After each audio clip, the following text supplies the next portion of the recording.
Mayor Morning. Higgins. Hi. Thanks so much for joining us. Of course. Yeah. We'll jump right in. We don't have a ton of time. So listen, you've been in office a bit more than 100 days now. And, I just want to understand a little bit, what have you found, right, as you entered office? And kind of what are your biggest accomplishments? What have you done in these first 100 days?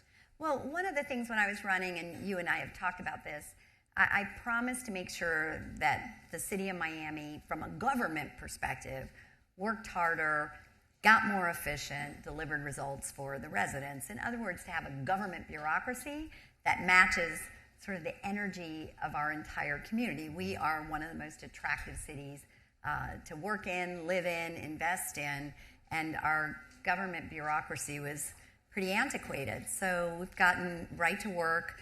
Permitting for businesses and homeowners was pretty abysmal, and within about 6 weeks, we'd launched same-day permitting for single-family homeowner projects, year-long permitting for maintenance of big office buildings, and have already started deploying a completely integrated system to get rid of 8 computer systems, make them all talk to one another. That'll be AI-enabled. That'll accelerate permitting even more. Done a lot of environmental. Miami is, climate change, it's here, it's happening. We need to make sure we're protecting our environment and our bay. So we've taken the step to make sure in all city contracts and city facilities there'll be no single-use plastics, no styrofoam. And May 1st, which I think is tomorrow, we're launching composting in our city parks and our city facilities. So in other words, you know me, I'm an engineer. I just show up to work every day and get to work and don't waste a heck of a lot of time. Great. You campaigned a lot talking about affordability. It's like the biggest word ahead of midterm elections. So what specifically are you doing to make Miami more affordable for people who live here? So affordability, I think, I frame it in 2 ways. One is the cost of housing, which everybody in this room, if you live here, you know it's too high. The other is what salaries are people making in their jobs. So on the affordability piece, the city of Miami has been going back to permitting. I know it's boring, but it's important. It would take 2 to 3 years to permit the construction of an affordable housing building. Mm-hmm. And we need to get that down to 3 or 4 months, right? And so 2 weeks ago, we started the first test project of an 8-story building. Next week, I've got a 12-story building, and 2 weeks after that, I have an 8-story building. And our goal is to try to figure out how we can take a 2 to 3 year permitting process with these 3 live test cases and permit them in 100 days. And so I'll let you know how that goes. We're not going to get it right on the first time, but that's the joy of innovation, right? You try, you figure out where the blocks are, and you move it along. Because I get to break ground 2 years earlier. It means the project costs are more predictable, probably 40% less to construct if we break ground sooner. And then on the other piece, we're talking about jobs. We are so blessed with all of these companies relocating here with amazing tech careers, and we have had a service sector economy where a lot of our low wage and poorest residents are locked into those jobs. And so we're in discussions and in the middle of putting together a plan to have a robust citywide workforce development that pipelines these people into the tech sector, because the tech sector isn't a job. It provides careers. And that way you decost housing and you raise wages and everything gets more affordable. Right. I mean, also very linked to the affordability issue is, this huge wealth boom, right? Wealth migration that we're seeing coming into Miami. And I wanted you to talk a little bit about, what are the pros and cons to that, right? So obviously, it is disrupting, right, the region in a different way, and it's a blessing that you're seeing some of this capital leave other places and coming here. But kind of, how do you see it in terms of the good and the bad of what's happening? I talk to mayors all across the country, and they wish they had this happening to them, because not every city is experiencing the economic growth that we're experiencing here. So that is a blessing, to have a growing economy, a place people want to come to, want to live in, want to work in, want to raise their families in. But it has exacerbated the affordability crisis. Like there's no two ways about it. Yep. These folks that are moving here can afford to pay more, and they do pay more. And the people that have been longtime residents of here have had to move further and further away from the jobs that they work on with longer commutes. And so that's the kind of duality of this, which goes back to how do we accelerate affordable housing? How do I, as a city government, make sure that city land is available for housing, right? Because that decosts construction, right? You got concrete, steel, labor, but land costs in a place like Miami is very expensive. So we have a number of projects to make sure we're putting higher density as appropriate. Not all of them are high rises. Maybe you'll do a 4-story or an 8-story, but making sure that we're using our city's assets to balance that. We already talked about the workforce plugging in. And then the other thing is, as people move, making sure that these incredibly wealthy individuals feel that this is a place they want to invest philanthropically in. And more of them are doing that.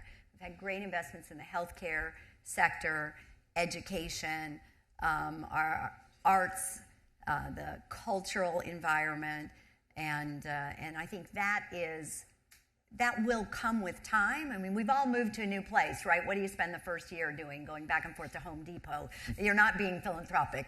But as people integrate and become part of Miami and feel as it's not the place they've moved to, but the place they're from, we are seeing them contribute more to help offset some of the impacts that they've had. We've seen that definitely from Ken Griffin since he arrived. Absolutely. So Orlando Bravo, you just had Orlando too. He does a lot of philanthropic work in the community. Your expectation is that a lot of the newcomers will also eventually, hopefully, step into some of these roles to help invest in this. And many of them already are. Great. F1 this weekend. Oh, yeah. World Cup coming up starting June 11th. 7 matches in Miami. Yeah. The stadium itself is outside the city of Miami, but tell us about kind of what you'll be hosting, some of the impact and some of the indicators that you're already seeing in terms of, is this going to be net benefit for the city, et cetera? Yeah, well, we are thrilled to see the World Cup, 7 games here, and we are taking a regional approach to this. Our stadium's outside the city of Miami limits. The bulk of the hotels that people are going to be staying in are going to be in the city of Miami. We are already seeing an incredible surge in pre-bookings of hotel rooms, especially for the 2 big matches we have, which is Scotland, Brazil, and then Colombia and Portugal.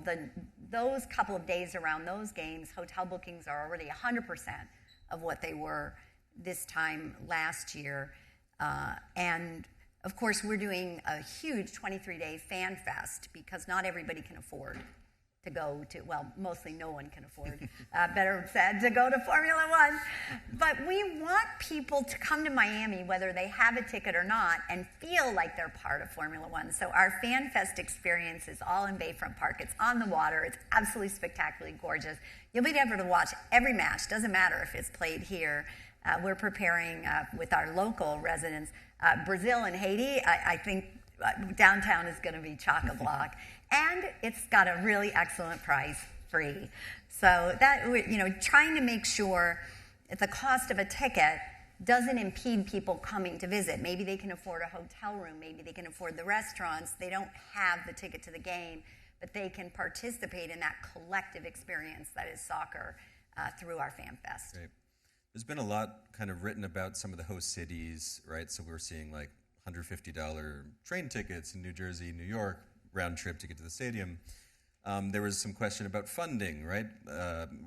Was there federal funding needed for security around Fan Fest, et cetera? So what has that been like for you as we prepared in terms of, the cost to put on the event and any, compensation that was maybe promised or that, that's coming? So particularly around security costs. Before I became mayor, I was county commissioner, and I co-chaired with chairman of Johnson County, Missouri Commission, a World Cup caucus. And so we were collectively looking at the security costs, which are outrageously high on local sectors and put together a caucus and successfully advocated for and lobbied for $625 million in federal funding through FEMA that would reimburse local governments for all of these costs. So in the city of Miami, we have put aside about $7.5 million, most of which is for security. Some of it we also have to pick up garbage with and other things, but most of it's police, fire, rescue. And we will be reimbursed by FEMA. That grant has already been signed through the state. The state always passes that through, so that's very successful. Now, we're spending some of our own money. FanFest, we believe, is going to generate millions of dollars in excitement and revenue and economic activity for small businesses and hotels. So we are investing $5 million to build out that FanFest experience. Great. On the issue of international visitors as well, right? So Miami is one of the premier places for international tourists. What is that looking like? Are you seeing kind of bookings along what you would expect for this kind of event? Do you think there are any kind of headwinds to international visitors coming for the event? What do you expect? I think we've heard all year long that international visitors have been a little hesitant to come to the United States, which is one of the reasons I'm actually glad we have a big event, because people love their football teams so much. They will take that leap and come here and spend time here and enjoy the beautiful game here in Miami. So we still see international flights looking pretty good. A number of our when you look at the data, we're certainly for the Columbia games. The Colombians are coming to see Colombia apparently beat Portugal, or maybe the other way around. I hope no one's from Portugal watching. But yeah, we're very hopeful. And what we do here locally is very different. Like, our rhetoric is about welcoming people from other places. We are an immigrant city. We value that. We appreciate the diversity that's going on here. And so we just make sure that in all of our marketing, doesn't matter where you come from, you know you're going to be safe in Miami, you're going to be welcome in Miami. Right. And tell us, F1 this weekend, you were telling me about kind of what the city's put on ahead of the race. So explain a bit what that experience has been like. Well, I got to drive a race car simulator yesterday. I only crashed twice, so I feel really good about it. But one of the things in all of these big events, they're expensive. And I'm very grateful for the people that come here and stay in our hotels and eat in our restaurants and do that.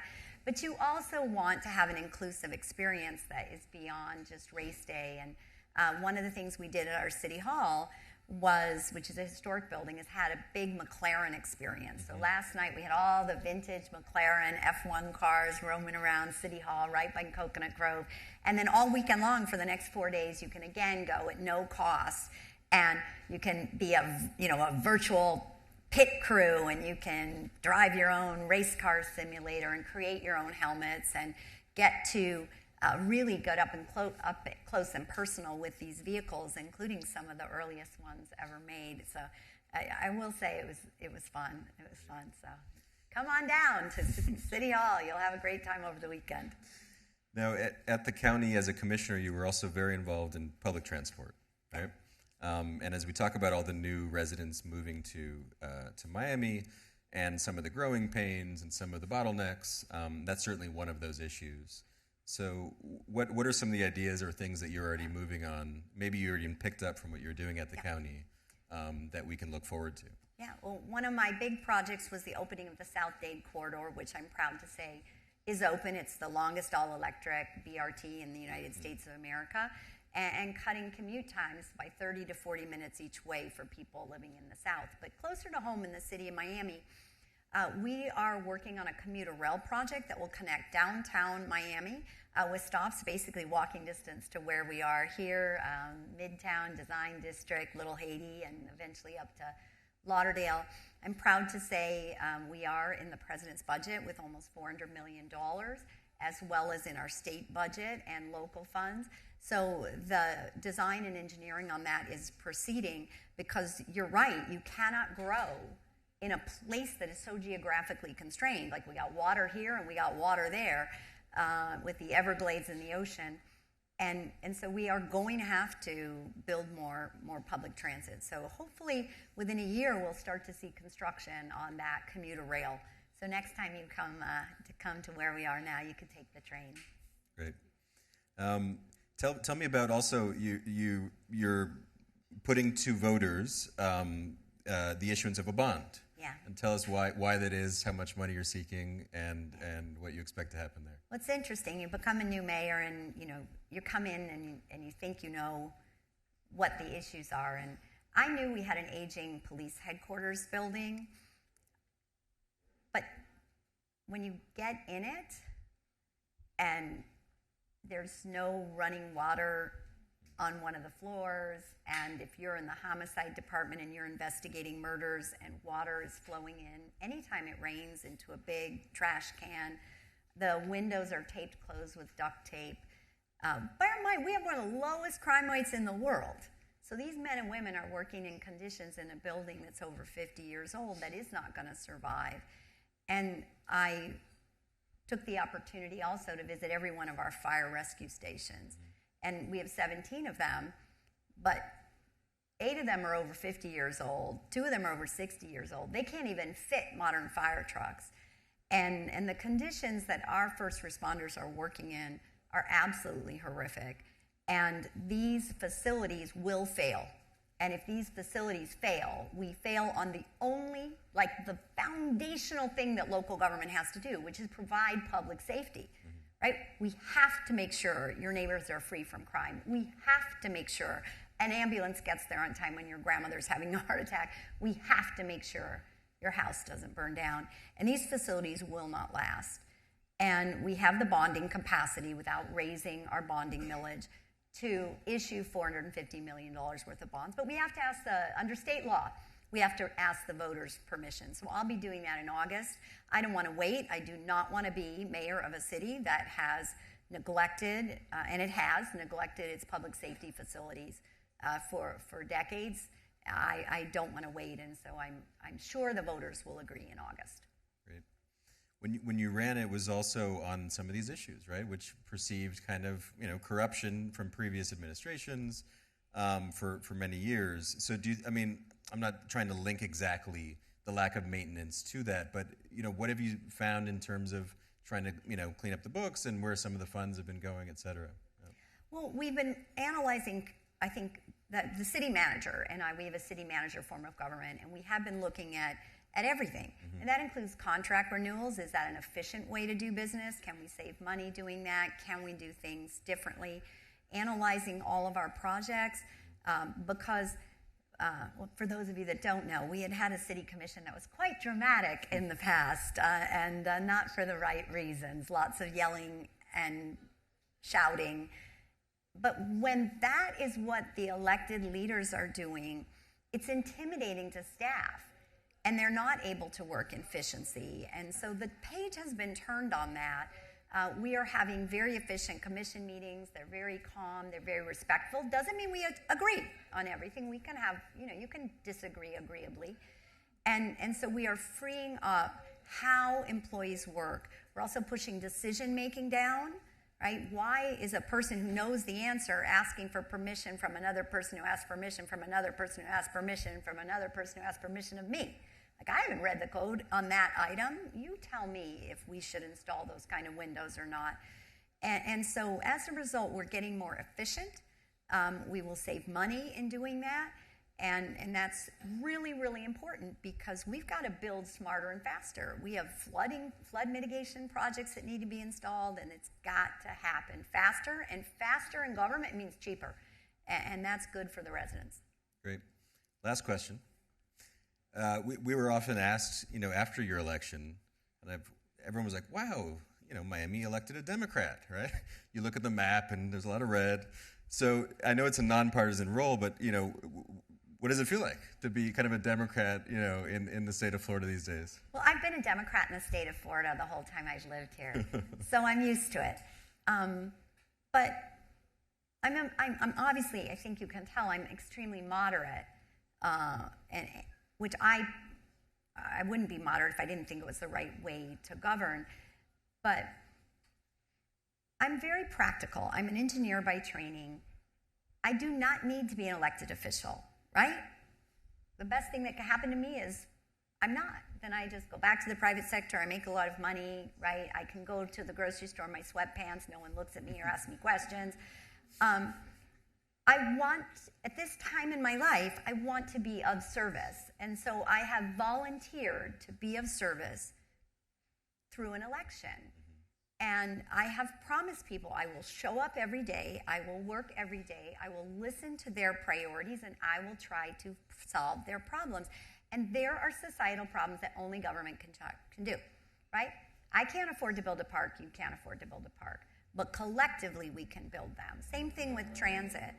And so the residents of this community now, this is my 4th election, and I've always represented Republican areas, so I've always been able to convince crossover voters that I will go to work for them. And I've done it. And people trust me with that because when you win, you represent everybody. You don't represent the people who voted for you.